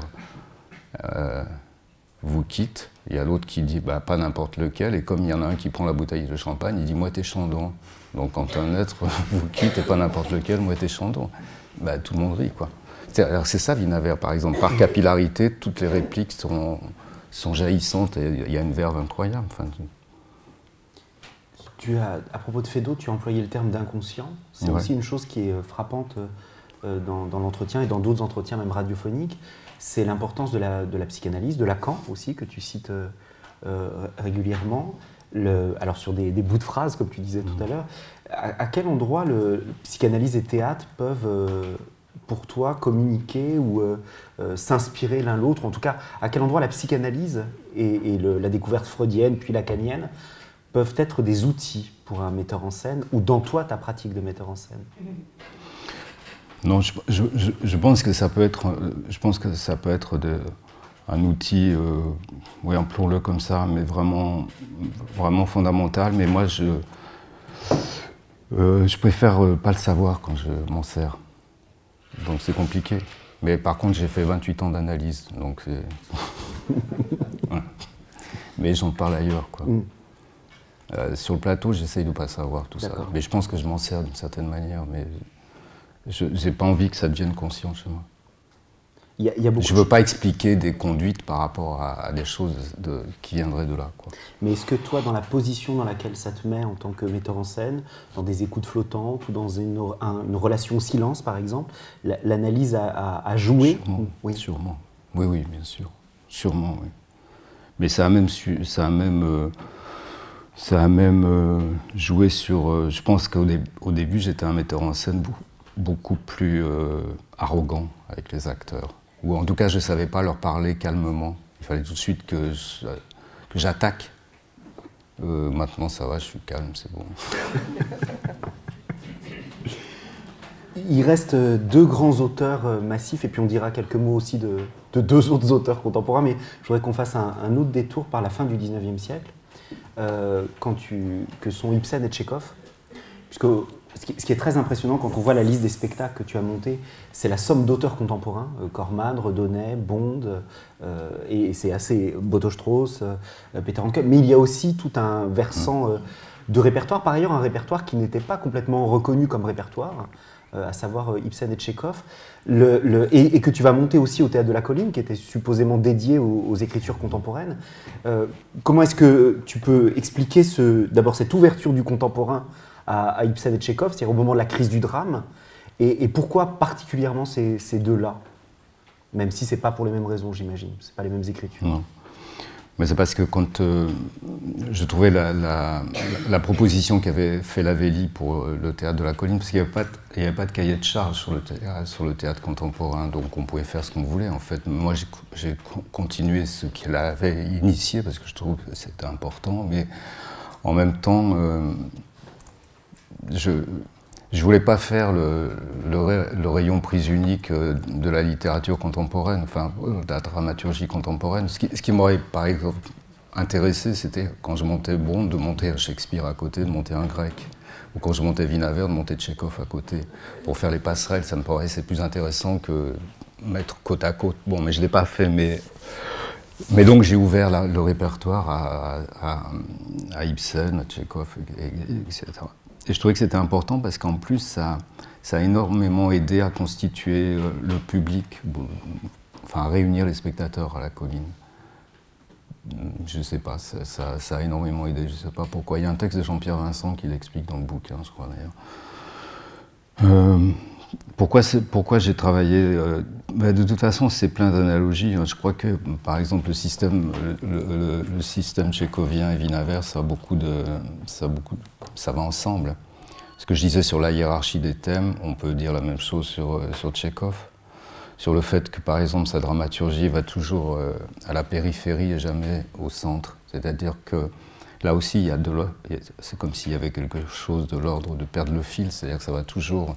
On ne sait jamais où ça va, c'est le contraire d'Ibsen, justement. Donc, je ne sais pas, pour moi c'est pareil, Tchekhov, Wienerwert, c'est le même versant, c'est un théâtre du tel quel, en fait. Donc, je ne sais pas sur le tel quel, sur ces deux mots, lequel parlerait le plus de l'existence, mais c'est un théâtre sur l'existence, quoi. Est-ce qu'il n'y a pas un... Alors que par exemple que ce soit Ibsen ou que ce soit Bond, il y a la volonté, non plus du tel quel ou du constat, mais il y a la volonté du changement. Il y a la volonté de changer quelque chose. Chez Ibsen, c'est net, je veux dire, à 15 ans, il se tire, il part dans la montagne, et il renonce à tout, je veux dire. Et il est toujours en exil. Et il fait une littérature dans laquelle il dit... je sais pas, il a des mots très, très durs quand il a 15 ans. Il dit « ça sent le fumier » ou je sais plus exactement quelque chose et je veux plus appartenir à cette société-là, il faut la changer. Et il appelle ça la société du mensonge vital. Alors il dit qu'il est vital ce mensonge, mais toutes ses pièces sont là-dessus, quoi. Donc il y a quelque chose qui a à voir avec Bond, il y a un lien dedans. C'est-à-dire que, alors que dans l'écriture du constat ou du tel quel de Wienerwert ou de Tchekhov, voilà, la chose est présentée telle qu'elle. En plus, chez Tchekhov, c'est un médecin, donc c'est fait au scalpel. Et puis il y a toujours l'idée aussi qu'on est toujours à la périphérie et que finalement, à la périphérie, c'est peut-être plus démocratique qu'au centre. Enfin, ouais, si on pourrait dire ça. Est-ce que chaque œuvre a sa propre méthode de mise en scène que tu retrouves d'une œuvre d'Ibsen à une autre œuvre d'Ibsen, ou est-ce que chaque œuvre, la chose se redéfinit à chaque fois de A à Z? Ou est-ce qu'il y a des invariants, on va dire, aux mises en scène de Ibsen ou quand tu travailles Tchekhov? Je crois que c'est très particulier. Pour Tchekhov, c'est Stein qui parlait de la chorale démocratique. Et c'est très important d'avoir son attention requise justement sur cette parole collective et sur comment les choses se succèdent et comment l'infiniment inconsistant prend la place de la chose la plus importante en une réplique et comme ça se diffuse. Alors que si on travaille sur Ibsen, il a plus la structure du vieux drame classique, c'est-à-dire que chaque fin de réplique est reprise à la réplique suivante dans le dialogue, et que souvent, je veux dire, dans les pièces d'Ibsen, ça fait comme un entonnoir, c'est-à-dire c'est de plus en plus, ça se réduit de plus en plus, ça se réduit de plus en plus pour arriver finalement à la chose essentielle qui est de mettre soit le personnage principal, soit, je sais pas, oui, le personnage principal face à une faute qui aurait à voir avec le mensonge vital, et donc on pourrait en tirer sans parler de morale, mais en tout cas avoir une conclusion là-dessus, quoi. Chez Tchekhov, il n'y a pas ça, quoi. Donc ouais, il y a une écriture qui se centre de plus en plus parce qu'elle veut démontrer quelque chose, et puis il y en a une autre qui s'ouvre de plus en plus. Donc, quand on répète, l'attention n'est pas requise par les mêmes choses. Par exemple, dans Ibsen, ils sont toujours sur la crête de l'essentiel, et dans Ibsen. Et si jamais on rate, justement, dans l'argumentation, je ne sais pas si c'est le mot qui convient, si on rate quelque chose ça, là, de cette crête de l'essentiel. Alors tout à coup, ça y est, on est au milieu de la scène et on ne comprend plus rien. Parce que c'est tellement argumenté, enfin, je ne sais pas comment dire. Non, Tchekhov, c'est pas du tout ça le problème. Mais par exemple, quand vous êtes à la table et que vous lisez les textes, vous vous expliquez les textes ou c'est de la lecture, vraiment? Tu vois, c'est par exemple ce que tu expliques là sur les mécanismes argumentatifs, et je pense qu'on arrivera à Boto-Strauss, où là, je ne sais pas comment ça fonctionne pour se l'auto-expliquer, mais est-ce que ça passe par toi ou pour toi, par de l'explication sur du commentaire ou des tentatives d'entrée, ou est-ce que c'est vraiment dans l'essai et dans la reprise incessante du texte? Non, on essaye de se constituer des modalités pour entrer dans la pièce, mais ça, on fait ça ensemble. Enfin, je veux dire, c'est toujours le système relativement démocratique, c'est-à-dire qu'en fait, il y a un metteur en scène, mais mettre en scène, c'est pas, comment dire, c'est pas l'application d'un pouvoir, c'est pas l'exercice d'un pouvoir, c'est simplement une autorité, quoi. Je veux dire, une autorité qui est momentanément déléguée par un groupe et pour une durée très précise, mais qui est reconnue par tous. Et donc, ma fonction, c'est un peu d'ouvrir les choses. Et puis après, on voit comment ça... Ouais. Mais ce qui est important dedans, il me semble, c'est de caractériser chaque fois de ne pas se tromper sur l'œuvre dans laquelle de laquelle on part à la conquête. C'est pas du tout la même chose de se préparer... mais c'est comme de gravir une montagne, c'est pas la même chose suivant le paysage dans lequel on est. Enfin, ouais. Toi, tu dirais que tu as appris des choses sur ton métier de metteur en scène, et c'est quelques décennies de travail, ou est-ce que c'est à chaque fois un réapprentissage, ou est-ce qu'il y a des acquis pour toi à la connaissance de ton métier? Est-ce que c'est un métier? Oui, c'est un métier, metteur en scène. Non, je crois qu'il y a des acquis, mais je ne sais plus si ces acquis, c'est très difficile de savoir si c'est des victoires, si c'est des renoncements, c'est très compliqué à savoir ça. Je ne saurais pas le dire. Je pense que pour moi, c'est pas des histoires de victoire. Pour moi, tout à coup, la manière d'être dans le théâtre change, et pour moi, a changé.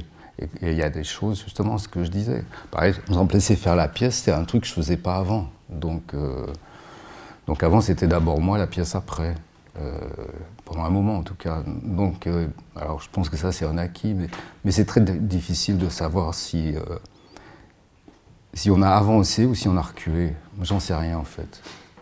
Bon, mais c'est vrai, sincèrement, je ne sais pas. Je pense qu'il vaut mieux penser pour moi et pour mon confort que j'ai avancé. Quand tu dis quelque chose a changé, quelque chose a aussi changé de la conjoncture, est-ce que tu vas beaucoup, toi, au théâtre, voir des choses? Oui. Enfin, j'y vais, oui. Alors, on l'a vu tout à l'heure, tu es capable aussi d'être en colère sur certains spectacles que tu vois. Peut-être juste un mot sur ce dont nous sommes les contemporains au théâtre. Tu disais dans l'entretien aux Arts Recuptibles que tu étais lassé devant un certain courant d'eau tiède qui parcourait, consensuel, qui parcourait peut-être le théâtre contemporain. Tu le caractériserais comment, ce courant d'eau tiède, ou tu mets quoi derrière cette tiédeur-là? Le mot qui me vient, c'est familiarité. Alors, mais je ne saurais pas dire. Je trouve qu'on ne peut pas être familier au théâtre. Donc, les gens qui sont familiers avec le texte, je ne supporte pas.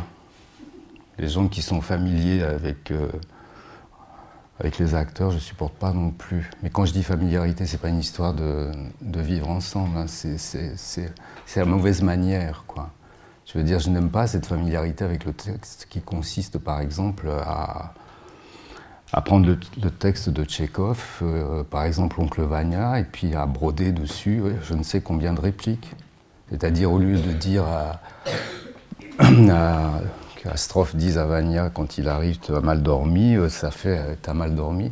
Et t'as pas bien dormi hein, aujourd'hui. Non, bah oula, t'as pas mal. Hein. C'est vrai, t'as pas dormi du tout aujourd'hui. Et on peut en faire comme ça des tonnes.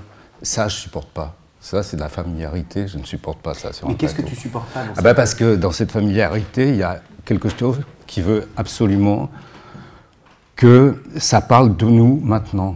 Et que c'est pas la meilleure façon de parler de nous maintenant que de faire ça. Voilà. Je sais pas si c'est clair ce que je dis, mais ça me paraît évident, ça. Et ce serait quoi le contraire de la familiarité alors?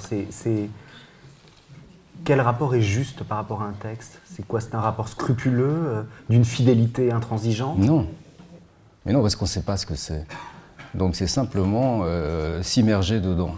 S'immerger dedans avec une conscience absolue qu'on arrivera à la fin, mais qu'on s'y met tous pour arriver à la fin. Et que c'est comme une traversée, je veux dire. Mais alors on a tous les outils, les acteurs ils ont des outils, ils ont des expériences, moi j'en ai une, je veux dire, et on met tout ça ensemble et puis on fait une traversée. Mais cette traversée, il n'y a pas de guide. Ou alors s'il y a un guide, le guide il fait exprès de plus rappeler le chemin. En l'occurrence le metteur en scène, voilà, c'est déjà ça. Et puis je sais pas, on essaie d'être continuellement dans la contradiction, dans le paradoxe, dans l'oxymore ou dans les choses comme ça, enfin je veux dire.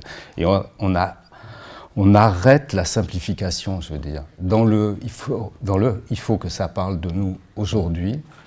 Et maintenant, il y a quelque chose qui se simplifie. Moi, ce que je demande, c'est de plus en plus de complexité sur la scène. Et dans les formes, je veux dire, j'en ai marre de la caméra qui passe devant, des acteurs qui sont au milieu, de l'écran qui est derrière, et de l'image des acteurs projetée sur l'écran derrière, avec en plus... non, mais je déconne pas. Parce qu'en général, ce qui se passe au milieu, c'est-à-dire le travail des acteurs, celui-là n'est pas fait. Et celui-là, il est inepte, souvent. Et donc, c'est pas normal. Enfin, pardon. Non, mais là, je vais m'énerver, il faut pas... Mais c'est très bien, c'est très bien. J'essaye de produire... Mais par ailleurs, non, mais j'ai rien contre ces formes, hein, entendons-nous bien, je veux dire, tout le monde a le droit. Tout le monde a le droit de faire ce qu'il... Non, non, je veux dire, c'est pas du tout un censeur là-dessus, je veux dire, il y a des gens qui font de la vidéo, qui s'en servent parfaitement, et c'est très bien, je veux dire... c'est pas ça le problème, c'est le système dont je parle. Parce que ce système-là dont je parle, je l'ai vu au moins, là, ces derniers temps, je l'ai vu 50 fois au moins. Dans les damnés, par exemple, d'ailleurs. Et ce que je trouve intéressant, c'est la tension qu'il y a entre cette exigence de plus de complexité, et à un moment, tu as une formule très belle qui paraphrase Feu, tu parles d'une inquiétante simplicité. Donc on est pris dans une forme qui va vers l'inquiétante simplicité au service d'une... Ben oui, exactement, mais c'est encore un paradoxe total. Plus c'est complexe, plus à la fin du travail, quand on je ne sais pas, évidemment, il faut avoir joué, il faut avoir rencontré le public pour vérifier ça, mais tout à coup, on se rend compte que c'était très simple, en fait, quoi. Mais qu'est-ce qu'on en a... On en a bavé pour arriver à cette simplicité-là. Et elle est étrange, je veux dire, cette simplicité, enfin, je veux dire. Et elle est presque inquiétante parce qu'on ne la trouvait pas tout de suite, évidemment, parce qu'elle ne pourrait pas se donner tout de suite. Elle ne se donne pas tout de suite, heureusement d'ailleurs. Parce que les gens qui croient qu'elle se donne tout de suite font justement le contraire, quoi. C'est-à-dire, ils oublient même le sur quoi ils travaillent, quoi. Tu es déjà intervenu, toi, sur un texte? Tu l'as... Oui. Oui, mais c'est... non. En général, j'ai jamais coupé. La seule fois où j'ai coupé, c'est toujours La Tempête, mais... de Handke. Ouais, et Peter ne voulait pas le faire, et il m'a dit, je te fais confiance, débrouille-toi tout seul. Alors, je l'ai fait, quoi. Mais c'est meurtrier parce qu'on n'y arrive jamais, parce que on coupe et puis le lendemain on se dit mais c'est surtout pas ça qu'il faut couper parce que là t'as rien compris, donc on revient, on remet la phrase, enfin c'est sans fin, quoi. C'est sans fin, c'est un travail de chien ça à faire. Parce que justement c'est l'objet, en fait c'est de la simplification, c'est pour ça que j'aime pas faire ça non plus. Peut-être deux dernières questions et puis après on va ouvrir la discussion. Donc là, il y a deux auteurs qui apparaissent, enfin pour certains depuis quelque temps, que sont Boto Strauss et Peter Handke.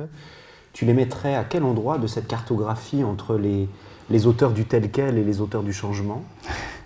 Ça, je ne sais pas du tout. Non, je les mettrais dans ma bibliothèque personnelle. C'est-à-dire que, je ne sais pas, quand j'avais 30 ans, je lisais que ces gens-là.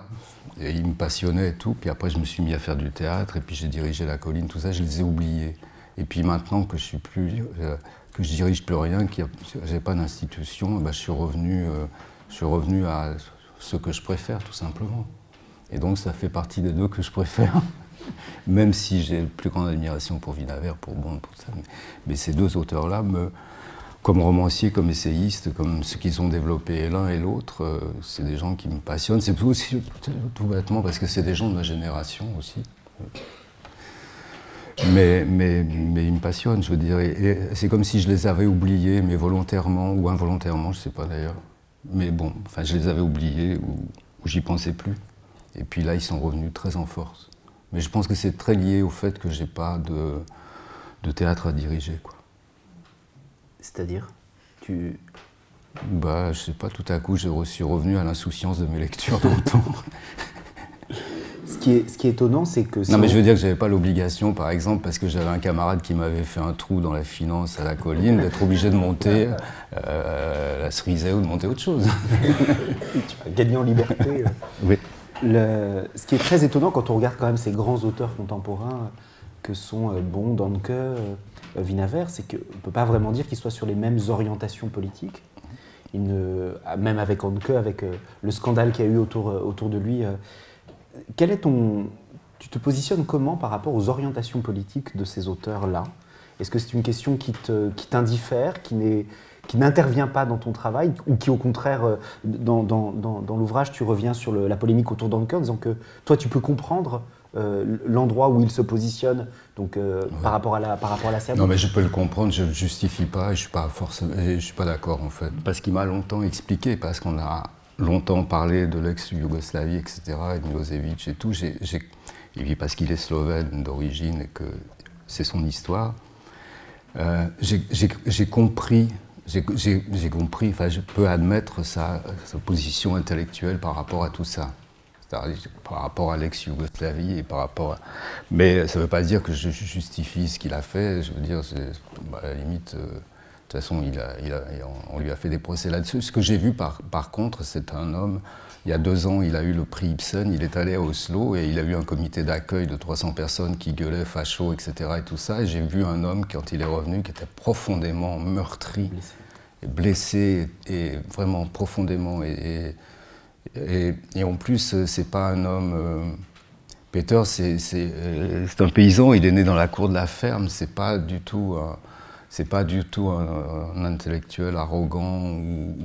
Donc ses convictions sur Milosevic, bon, on ne va pas rentrer dans le détail, elles peuvent s'expliquer, je les comprends, je ne les partage pas, etc. Voilà. Mais donc comment tu te positionnes par rapport à cette diversité d'orientation, la question du projet de société, même si évidemment Bond n'est pas un homme politique, donc il n'y a pas un programme. C'est une question pour toi secondaire par rapport à l'œuvre? Non, c'est la forme qui compte. Je veux dire, quand on travaille sur Peter Handke, qu'on travaille sur le récit épique, c'est une forme. À partir de là, je veux dire, moi j'essaie de comprendre ça et de travailler là-dessus. Si je travaille sur... si je me mets à travailler sur Le temps et la chambre de Boto Strauss, j'essaye de comprendre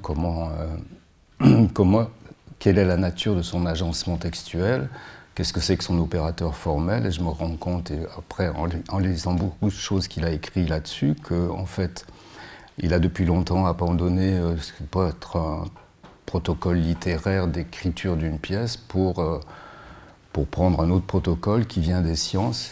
Et donc, j'essaye de comprendre justement comment est agencé le texte du temps et la chambre, par exemple. Donc ça veut dire que pour moi, c'est les formes. Mais je crois que depuis longtemps, finalement, il n'y a que la forme qui m'intéresse. Les contenus, c'est une chose, je veux dire. J'en viens à le truc, ce qu'on est.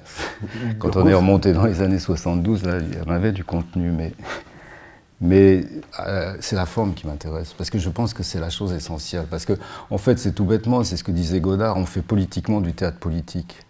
Ouais. Donc c'est le politiquement qui compte. Donc c'est la forme, c'est essentiellement la forme. Mais alors quel est le lien entre cet intérêt principal ou prioritaire pour la question formelle et ce désir que les spectateurs quittent le théâtre affamés de changement?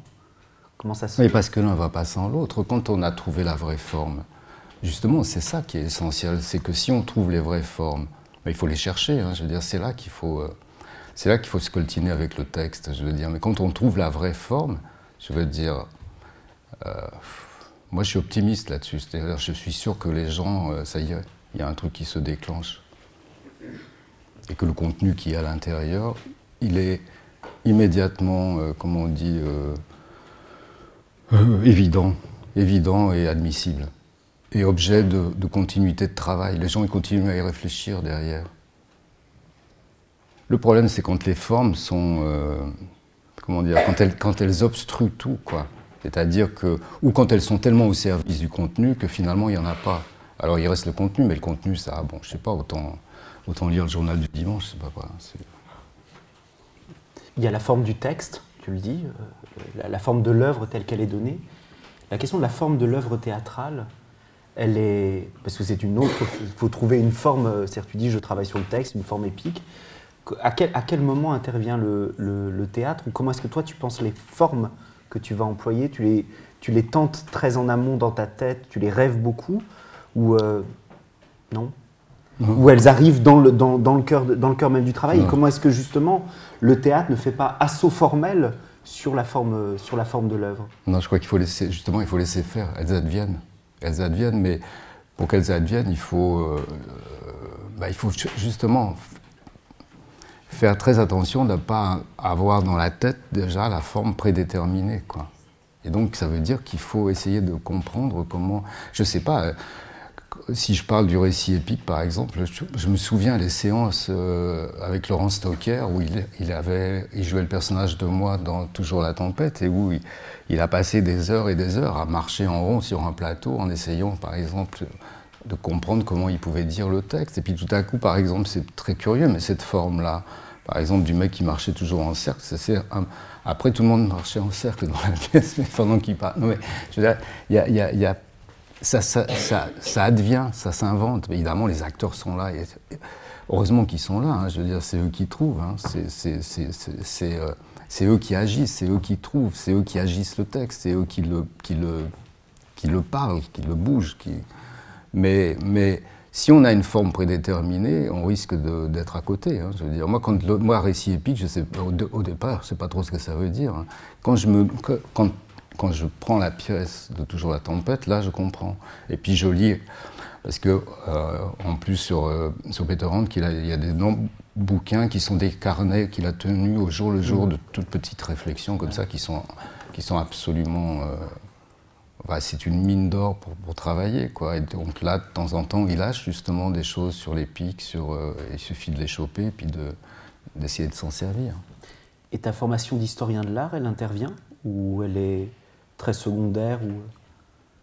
Le rapport, pour la chambre, c'est évident qu'il y a un rapport à la picturalité, non? Non, je sais pas. Non, la plus grande surprise, mais de tous, Gilles peut le dire, Le Temps et la Chambre, tout le monde nous a dit, mais vous avez regardé les tableaux d'Edward Hopper, on n'en a jamais parlé, mais jamais. Et ça nous a c'est à Strasbourg, à la première, quand les gens nous l'ont dit, on a dit, oh, putain, mais en plus, moi, je l'aime plus, Hopper. Il y a peut-être 10 ans, ça allait, mais là, je l'aime pas tellement. Enfin, je veux dire... Et ça nous a sciés, mais vraiment. Alors là, ça raconte bien. Ah oui, oui. Ça raconte, parce qu'on n'y a pas pensé, Gilles, on n'y a pas pensé une seconde, on n'a jamais parlé de ça. Enfin, je veux dire, c'est jamais. Est-ce qu'il y a des œuvres que tu as lues qui t'impressionnent et que tu n'as jamais osé aborder? Oui, Shakespeare. Oui.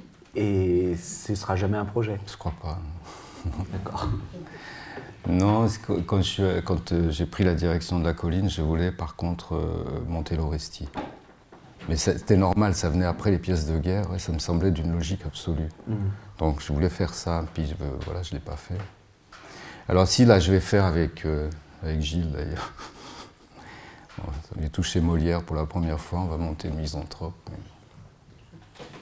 je ne sais pas si on y arrivera, je ne sais pas si je saurais faire.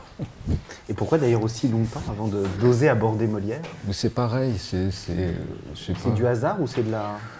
C'est à la fois du hasard, c'est à la fois, je crois, un auteur que je n'aimais pas au début. Mais je pourrais dire pareil sur Tchekhov. Hein, la première fois où j'ai vu une pièce de Tchekhov quand j'avais 18 ans à Saint-Étienne, je ne comprenais pas pourquoi on mettait des gens qui s'ennuyaient sur le plateau pour ennuyer les gens qui étaient dans la salle, quoi. Je ne comprenais pas ça. Et j'ai mis du temps.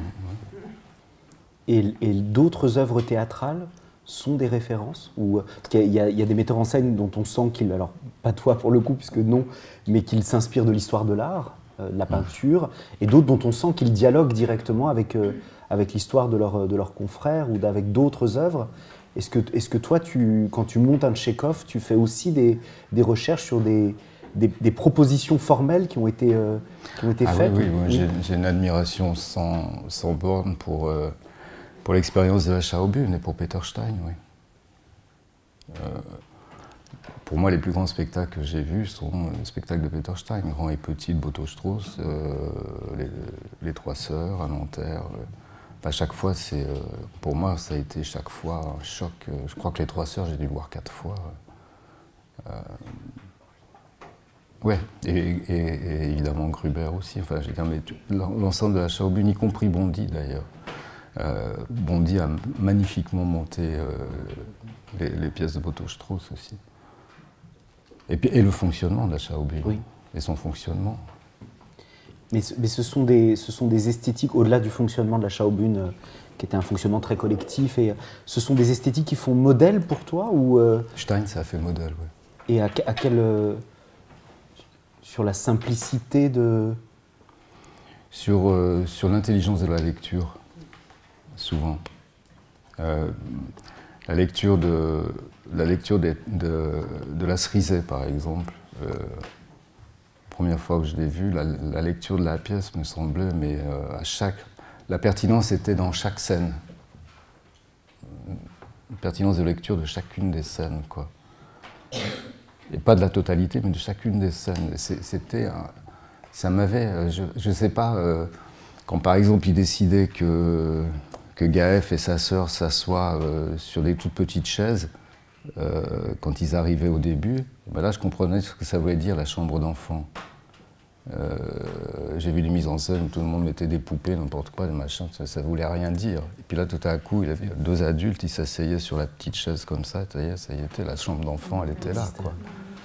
Donc c'est ça qui me fascinait dans Stein, c'est cette intelligence comme ça, mais qui est une intelligence, je ne sais pas comment dire, c'est pas intellectualisé, c'est immédiat, c'est organique, et c'est là, quoi. L'autre chose qu'il y avait aussi... bon, évidemment, j'aimais bien Patrice, je veux dire, bon, il y a des gens que j'ai... Antoine, c'est pareil, je veux dire, Vitesse, j'ai eu la chance comme ça de travailler plusieurs fois à Chaillot quand il était directeur. Et puis j'ai travaillé avec beaucoup d'acteurs. Ça veut dire, par exemple, la première fois que j'ai monté Hedda Gabler, c'était une distribution qui était entièrement vitésienne, sans le faire exprès d'ailleurs. Et il y avait plein d'histoires qui couraient sur les acteurs d'Antoine. Et c'était des acteurs magnifiques et tous. Et ils n'étaient absolument pas marqués par une esthétique d'ailleurs, ça ne s'est jamais... Et justement, j'allais parler des acteurs. Chez Stein, il y avait aussi un collectif, une troupe, un ensemble. Toi, tu travailles régulièrement avec les mêmes acteurs.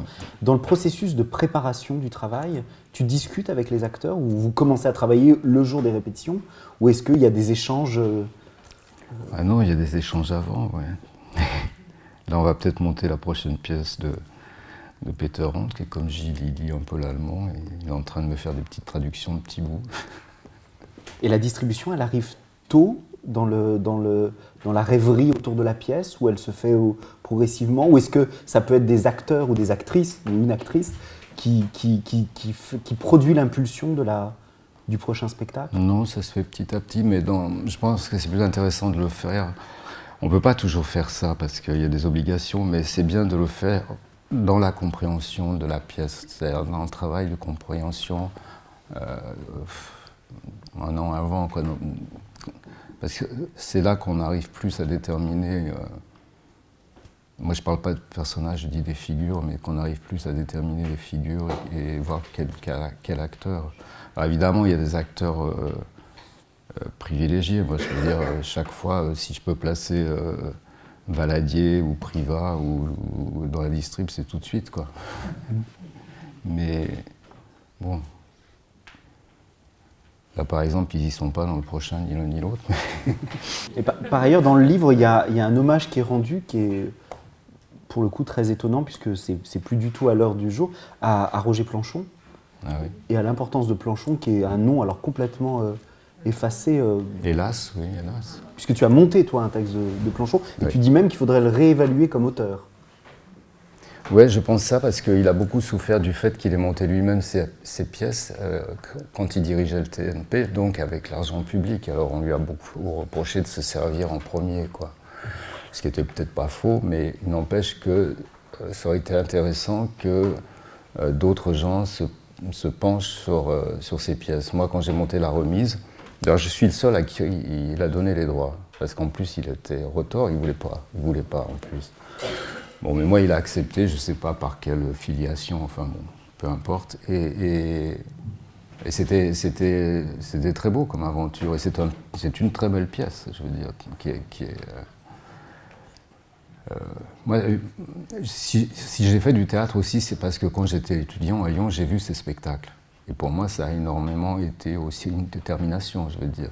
Après, je parlais de Stein tout à l'heure, mais les spectacles de Roger et ceux de Dasté à Saint-Étienne aussi, enfin, je veux dire, les deux sont des choses qui m'ont provoqué à faire du théâtre.